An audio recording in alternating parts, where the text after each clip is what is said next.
Hey Rule Breaker, Courtney Johnston here from rulebreakersclub.com with copywriting, sales, and email marketing advice for rebels with a cause. In last week's video, I talked to you about the 3 email marketing mindset affirmations that I want you to start using in order to overcome your mindset blocks around sending marketing emails to your list.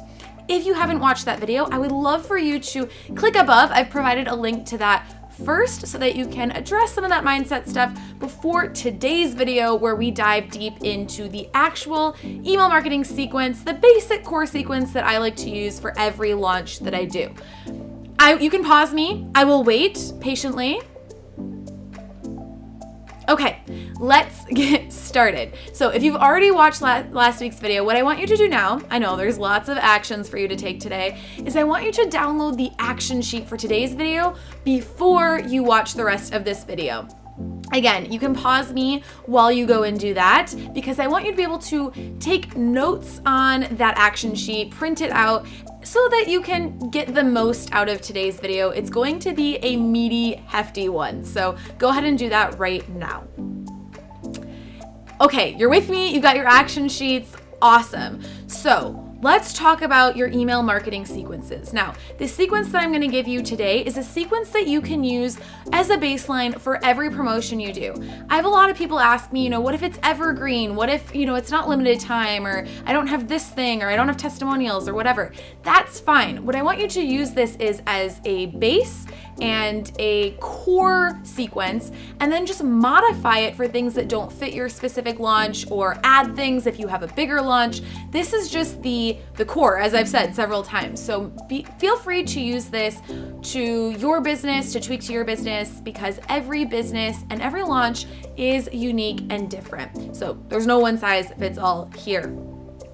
Okay, before we get started on the 6 emails, I want to give you 4 of my email marketing tips that I think you should know before you start diving into the sequence. I told you this was going to be a meaty video.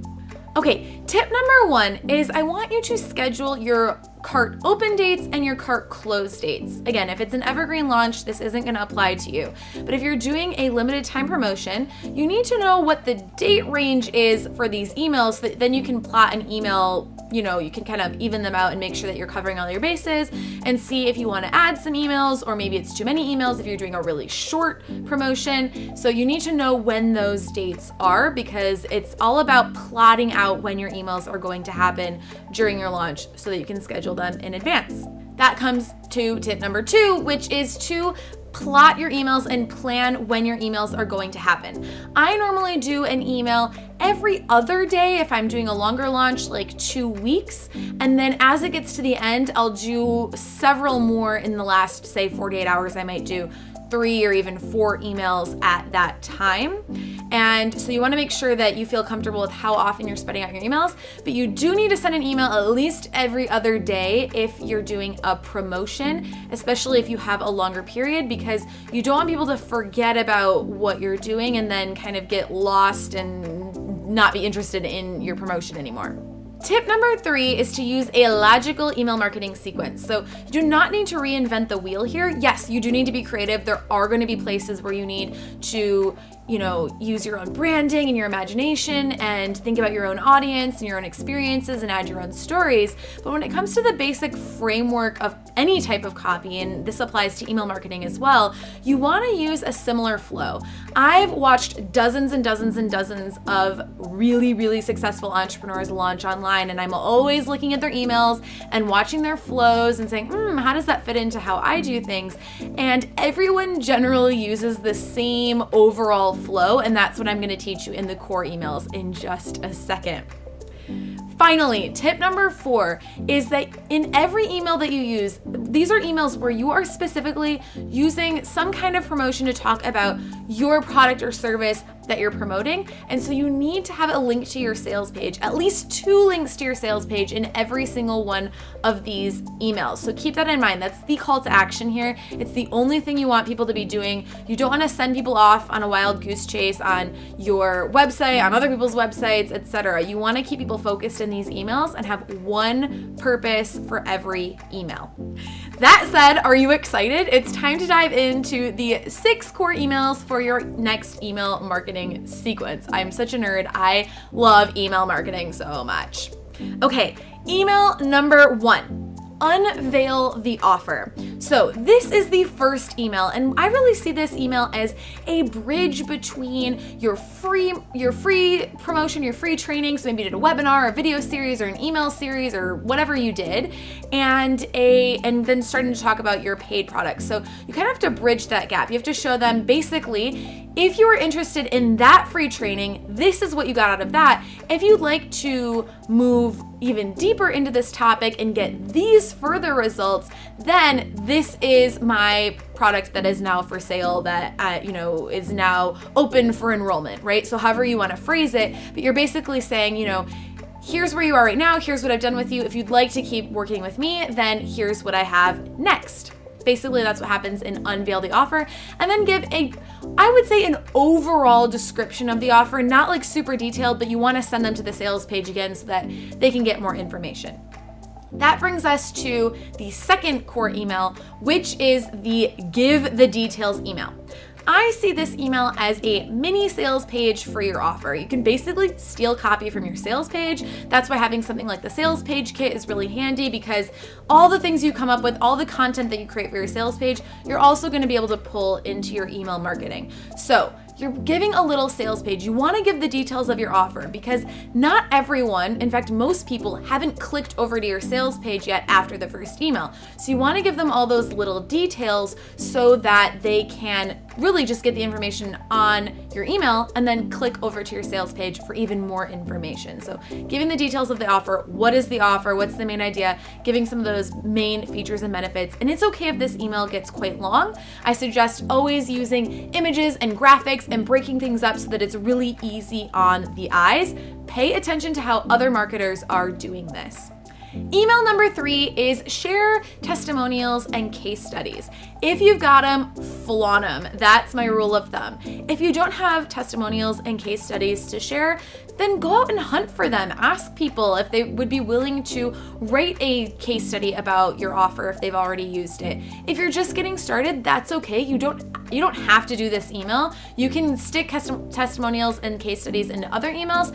For this email, you can actually do a few of the next email, which is, we'll talk about in a second. But the reason why you want to do testimonials and case studies is to really give some social proof for your offer. Social proof is so compelling. It really shows, oh, okay, real people have used this offer and real people really liked it, and I can see myself in those people. I might like this offer too. It's not just that person tooting their own horn. There's actual human beings who have enjoyed using this product or service.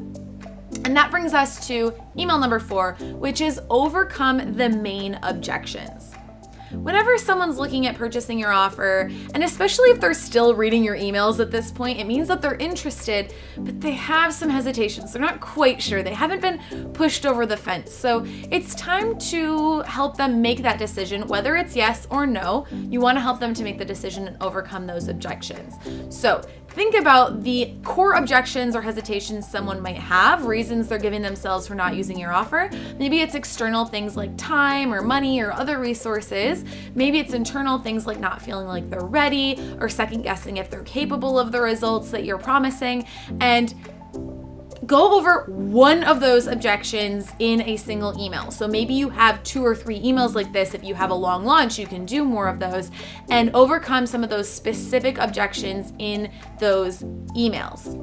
Okay, email number 5 is my absolute favorite. So email number 5 is to share your core why. Go deep with your core why. This, hands down, is the type of email that I get the most feedback on when I do these emails and launches. It's my favorite email. They're the ones I have the most fun writing. They're the ones where I get really vulnerable and share a lot of really specific, like down and dirty, nitty gritty details about my life and how if I've had the same struggles as my target reader or my market, then I like to share that I've been through those things as well and how I overcame them. I like to share personal stories. I like to share, really vulnerable things that maybe other people aren't sharing. I like being super real, and it has a really great effect. It really connects with people and resonates with people, and that's what you want. So if I had to pick one email, if you could only send one email for your entire launch, this would be it. Because you can always give a little recap of what the offer is at the bottom of this email as well. So it's really amazing. Finally, email number 6 is actually several emails. These are the last minute, cart is closing, you gotta buy now or forever, like hold your peace kind of emails. And you might think they seem kind of annoying, but the thing is, most people, more than 50% of your buyers, are going to wait until the last minute to buy, and they need that last minute reminder or they're not going to purchase. So it's really important that you send these emails.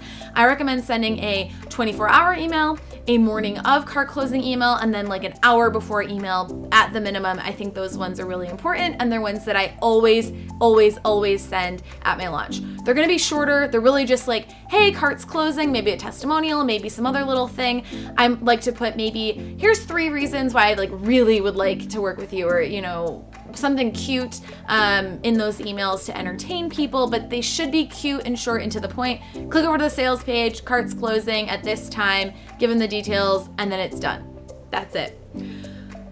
Okay, so those were my 4 best tips for working on your next email marketing sequence, as well as the 6 core emails that I recommend having in your next launch. You can add more emails, you can combine some of the emails into less emails depending on your situation, but you know, I explained why I think those emails are important, and now you can decide what is gonna work for you in your next promotion. I hope you found this video so helpful. If so, please do share it on Facebook, on Twitter. There's some click to tweets below this video right here. You can also share it wherever you want. I want people to get so much better at email marketing, and I will see you next week.